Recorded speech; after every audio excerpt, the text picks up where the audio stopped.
एक कहानी है एक ऐसे व्यक्ति की जो चिंता के बोझ के तले दबा जा रहा था। उसके जीवन में बहुत सारी चिंताएं थीं। वह यह देखकर हैरान था कि एक चिंता को समाप्त करने के लिए उसे उसके लिए कई चिंताएं करनी पड़ती हैं और उन चिंताओं को भी समाप्त करने के लिए उसे और अधिक चिंता करनी होती है। इस तरह से चिंताओं की एक श्रृंखला बंध जाती है जो कभी समाप्त नहीं हो रही बल्कि बढ़ती जा रही है। और हर बार जब वह यह सोचता कि अब उसकी समस्या का समाधान हो गया और अब कोई चिंता नहीं, तभी एक नई चिंता पैदा हो जाती।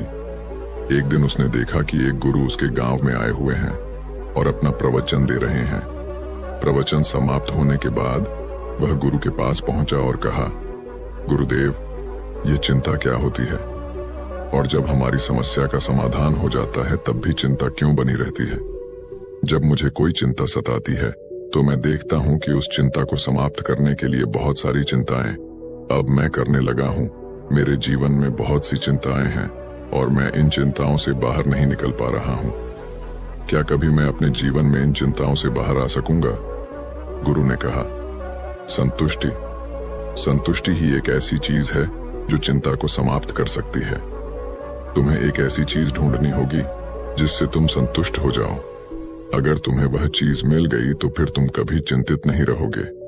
अब तुम मुझे ये बताओ कि वह क्या चीज है जो तुम्हें संतुष्ट कर सकती है। वह थोड़ी देर सोच में पड़ गया और फिर बोला। व्यक्ति ने कहा, मैं एक छोटा व्यापारी हूँ। अगर मैं इस नगर का एक बड़ा व्यापारी बन जाऊं तो मेरे पास इतना धन होगा कि हर चीज मेरे पास होगी। तब न चिंता होगी और न दुविधा। मेरे परिवार में जो समस्या चल रही है वह भी समाप्त हो जाएगी और मैं अधिक संतुष्ट होता चला जाऊंगा। गुरु ने कहा, अब जाओ और अपनी संतुष्टि को प्राप्त करो और जब तक तुम संतुष्ट ना हो जाओ मेरे पास मत आना। या अगर तुम्हें कभी ऐसा लगने लगे कि अब तुम कभी संतुष्ट नहीं हो सकोगे तब मेरे पास अवश्य आना। वह व्यक्ति वापस चला गया। उसने बहुत मेहनत की।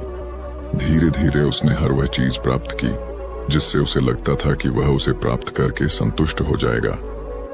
धीरे धीरे 10 वर्ष बीत गए और अब वह उस पूरे राज्य का एक बहुत बड़ा व्यापारी था।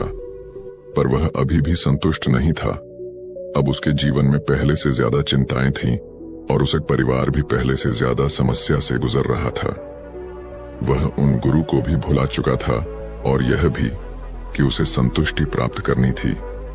वह बस अपनी चिंताओं में ही हंसता रहता। उसे कुछ और सोचने का समय ही नहीं था। वह किसी भी तरह से अपनी चिंताओं से बाहर आ जाना चाहता था पर उसे कोई रास्ता नहीं दिखाई दे रहा था। एक दिन उसके द्वार पर वहीं गुरु भिक्षा मांगने के लिए आए। गुरु को देखते ही वह पहचान गया। उनके चरणों में गिरकर उसने कहा, गुरुदेव, आपने मुझे पहचाना। 10 वर्ष पूर्व मैं आपसे अपनी चिंता का समाधान पूछने आया था। आपने कहा था कि इस दुनिया में ऐसी चीज ढूंढो जिससे मैं संतुष्ट हो जाऊं तो चिंता अपने आप समाप्त हो जाएगी।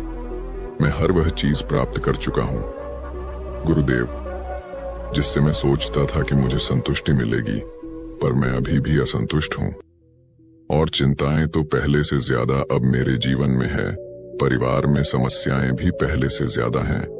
गुरु ने कहा, यह तो होना ही है। इस दुनिया में चिंता मुक्त वही हो सकता है जो इस दुनिया जिसे चिंता मुक्त स्थान कहा जाता है। जो भी व्यक्ति उस स्थान पर पहुंचता है उसे फिर किसी भी चीज की चिंता नहीं होती। सारी चिंताएं उसके जीवन से समाप्त हो जाती हैं। व्यक्ति ने कहा, गुरुदेव, वह चिंता मुक्त स्थान कहाँ है? मुझे बताएं, मैं अभी वहां जाने के लिए प्रस्थान करना चाहता हूं। गुरु ने कहा, स्पष्ट तो मैं तुम्हें नहीं बता सकता, पर तुम्हें एक इशारा कर देता हूं। तुम अगर समय गए तो तुम वहां पहुंच ही जाओगे। व्यक्ति ने कहा, आप इशारा ही बता दें गुरुदेव, मैं वहां पहुंच ही जाऊंगा।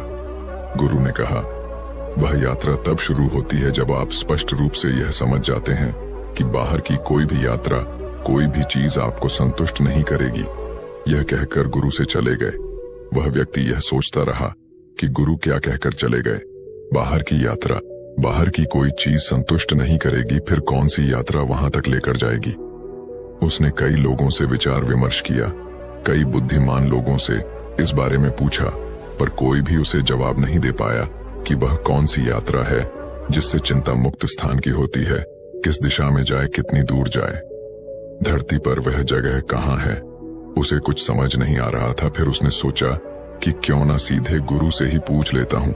इसका जवाब केवल वही दे सकते हैं, वह जगह केवल वही बता सकते हैं, और उस यात्रा को किस दिशा में और कैसे शुरू करना है यह सब वही बता सकेंगे। वह गुरु के पास पहुंचा और गुरु से कहा, गुरुदेव, आपने जो इशारा किया था वह मैं अभी तक समझ नहीं पाया हूं और मुझे नहीं लगता कि मैं उसे कभी समझ भी पाऊंगा। कृपा कर आप ही मुझे वह दिशा बता दें और उस यात्रा के बारे में बताएं ताकि मैं उस यात्रा पर आगे निकल सकूं और उस चिंता मुक्त स्थान पर पहुंच सकूं। गुरु ने कहा, ध्यान से सुनो, इस दुनिया में केवल दो ही तरह की यात्रा हो सकती है। एक यात्रा बाहर की ओर होती है। बाहर की यात्रा में धन दौलत, पद प्रतिष्ठा, मकान, घर, सम्मान, मान सम्मान, अधिकार, क्रोध, प्रेम, नफरत, इच्छा, महत्वाकांक्षा और बहुत कुछ मिलता है। अपने जीवन में तुमने क्या जाना? क्या यह सभी चीजें तुम्हें संतुष्टि देती हैं? क्या तुम इन चीजों को पाकर चिंता मुक्त हो सकते हो या हो सकोगे? व्यक्ति ने कहा, नहीं गुरुदेव, मैंने देखा है यह सभी चीज अपने साथ चिंताएं लाती हैं और इस दुनिया में कुछ भी प्राप्त करके संतुष्ट नहीं हुआ जा सकता। गुरु ने कहा, जिसने यह जान लिया कि बाहर की यात्रा करके कुछ भी प्राप्त नहीं होने वाला है, वह दूसरी यात्रा की ओर मुड़ जाता है।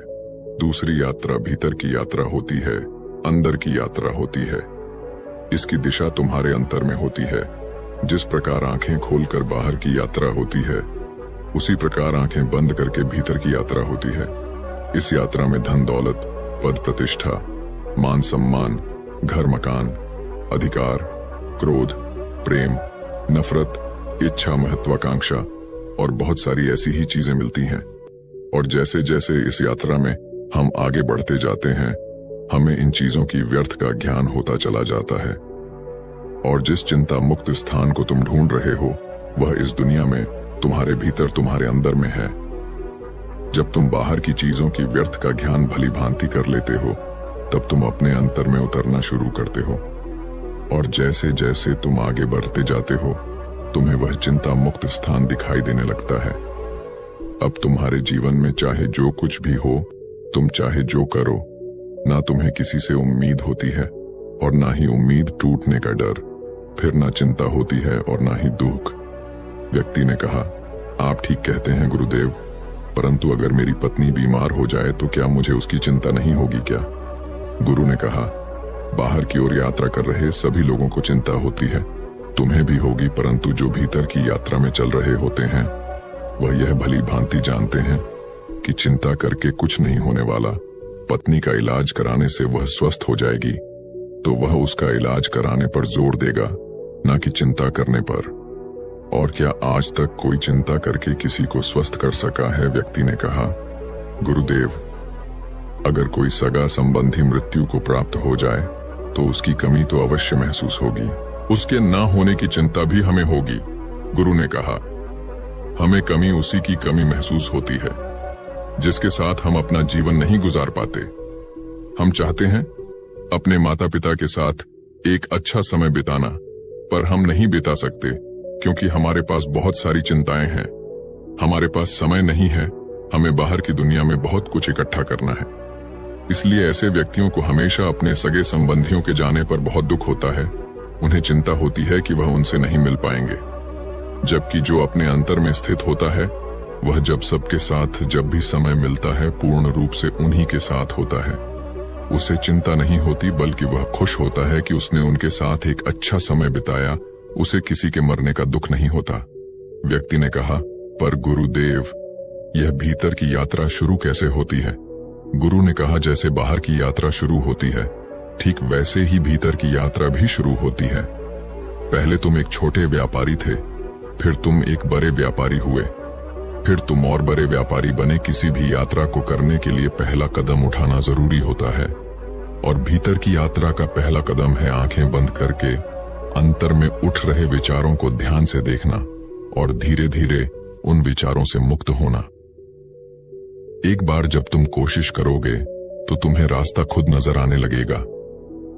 व्यक्ति ने कहा, गुरुदेव, इस यात्रा को पूरा करने में कितना समय लगता है? गुरु ने कहा, यह तुम्हारी इच्छा शक्ति पर निर्भर करता है।